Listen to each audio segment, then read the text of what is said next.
తమిళనాడులో బీజేపీ జంట కవులు నరేంద్ర మోడీ, అమిత్ షా ఆశించినట్లు డబుల్ ఇంజన్ సర్కారు ఏర్పడుతుందో లేదో కానీ బీజేపీ వ్యూహాలపై దెబ్బ మీద దెబ్బ పడుతోంది.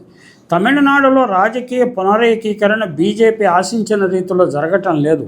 వివిధ దశల్లో బీజేపీ తమిళనాడులో విచిత్రమైన రాజకీయాలు నిర్వహిస్తోంది. ఒక దశలో తన వ్యూహం ఏమిటో తానే మర్చిపోయినట్లుంది.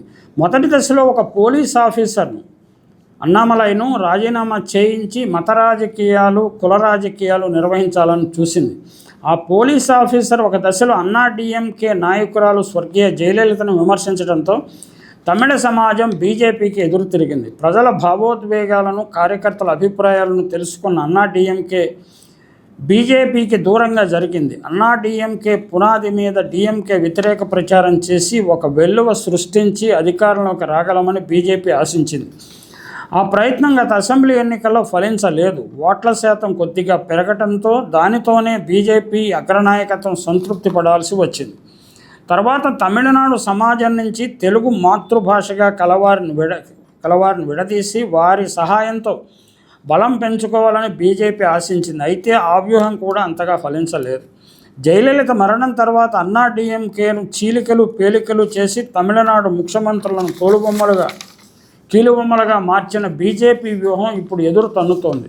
అన్నాడీఎంకేకు చెందిన మాజీ ముఖ్యమంత్రి పన్నీర్ సెల్వం, డీఎంకే నాయకుడు ప్రస్తుత ముఖ్యమంత్రి ఎంకే స్టాలిన్ను కలిసి ఆయనకు తన మద్దతు ప్రకటించారని వార్తలు వస్తున్నాయి. ఇది బీజేపీ వ్యూహానికి పెద్ద ఎదురు దెబ్బ.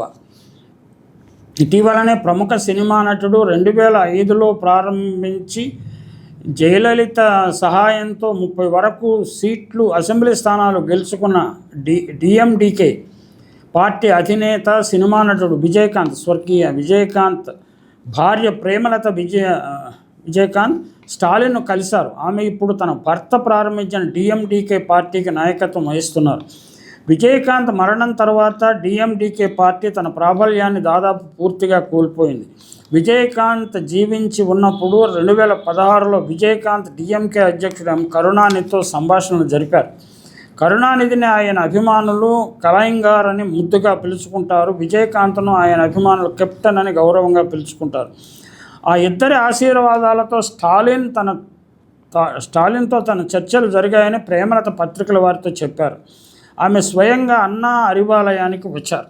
రానున్న రాజ్యసభ ఎన్నికల్లో సీట్లు ఆశించే వారిలో ప్రేమలతతో పాటు పన్నీరు సెల్వం కూడా ఉన్నారు. ఇప్పటికే డిఎంకే తమ పార్టీకి చెందని ప్రముఖ నటుడు కమల్ హాసన్ను రాజ్యసభలో సీటు ఇచ్చారు.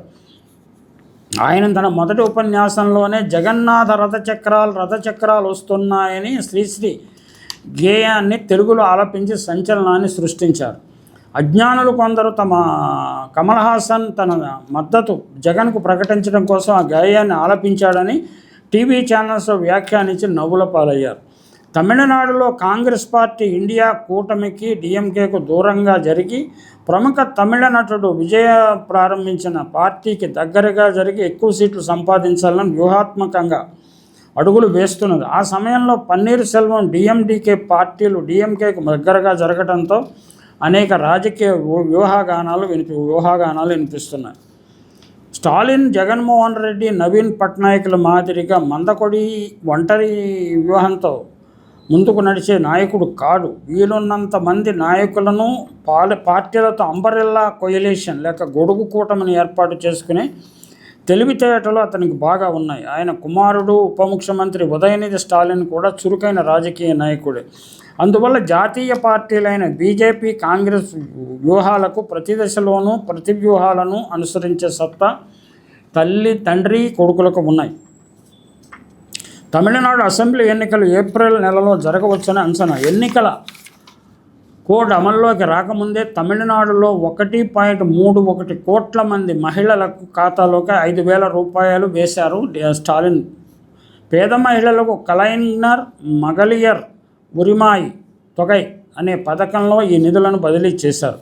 ఫిబ్రవరి, మార్చి, ఏప్రిల్ నెలలకు ఈ నిధులను ఉద్దేశించారు. ఇందులో 2,000 రూపాయలు వేసవి ప్రత్యేక సహాయం. ఇందుకోసం ఒకేసారి తమిళనాడు ప్రభుత్వం 6,500 కోట్లు నగదు బదిలీ పథకం కింద ఖర్చు చేయాల్సి వచ్చింది. ప్రధాని నరేంద్ర మోడీ కేరళ, తమిళనాడులో పర్యటించి డబుల్ ఇంజన్ సర్కార్ అంటూ ఎంత మొత్తుకున్నా ఈ రెండు రాష్ట్రాల ప్రజలు బీజేపీని కనికరించే సూచనలు కనిపించటం లేదు. డబుల్ ఇంజన్ సర్కార్ అనే నినాదం సమాఖ్య స్ఫూర్తికి విరుద్ధమైన నినాదమని డిఎంకే వారు ప్రచారం చేస్తున్నారు. జాతీయ అనేవి కేవలం ప్రజల ఊహాగానాలు. జాతీయత కంటే మానవ స్వేచ్ఛ చాలా ముఖ్యం. పౌరులకు జీవించే స్వేచ్ఛ, ఆనందంగా జీవించే హక్కు ముఖ్యం. కానీ ప్రజలు జాతీయతకు ఇచ్చిన ప్రాముఖ్యత మరేదానికి ఇవ్వటం లేదు. బీజేపీ జాతీయత గురించి మాట్లాడితే డిఎంకే తమిళనాడు జాతి గురించి మాట్లాడుతోంది. ఈ రెండు అంశాలకు రానున్న అసెంబ్లీ ఎన్నికల్లో ప్రాముఖ్యత లభించవచ్చు. తమిళ రాజకీయాలు వేగంగా మారిపోతున్నాయి. బ్రాహ్మణేతర రాజకీయాలు ఇప్పుడు మరో దశకు చేరుకున్నాయి. దళితులకు, మధ్యంతర కులాలు, అందులోనూ వెనుకబడిన కులాల మధ్య వైరుధ్యాలు రాజకీయ రూపాన్ని సంతరించుకుంటున్నాయి. సామాజిక న్యాయం పేరుతో ద్రవిడ పార్టీలు డిఎంకే, అన్నా డిఎంకే తెచ్చిన మార్పులు, సంస్కరణలు సమాజంపై గాఢమైన ప్రభావాన్ని చూపాయి. 70 సంవత్సరాలుగా అమలు చేస్తున్న రిజర్వేషన్ల ప్రభావం తమిళనాడులో క్షేత్రస్థాయిలో చూడవచ్చు.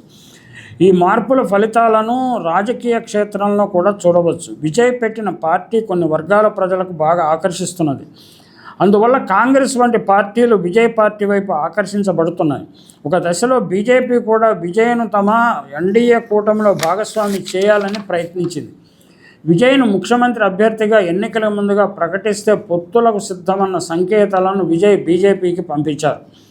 కానీ బేరసారాలు కుదరలేదు. పన్నీరు సెల్వం స్టాలిన్ను కలవటానికి ముందు బీజేపీకి, అన్నా డిఎంకేకు పూర్తిగా చెడి ఉండవచ్చు. ఏది ఏమైనా తమిళనాడులో రానున్న అసెంబ్లీ ఎన్నికలు రసవత్తరమైన తమిళ సినిమాను మాదిరిగా ఉండవచ్చు. అందులో డ్రామా ఉంటుంది, మెలో డ్రామా ఉంటుంది, సస్పెన్స్ ఉంటుంది. కథలో ఊహించని మలుపులు, ట్విస్టులు ఉంటాయి. ఏం జరుగుతుందో చూద్దాం.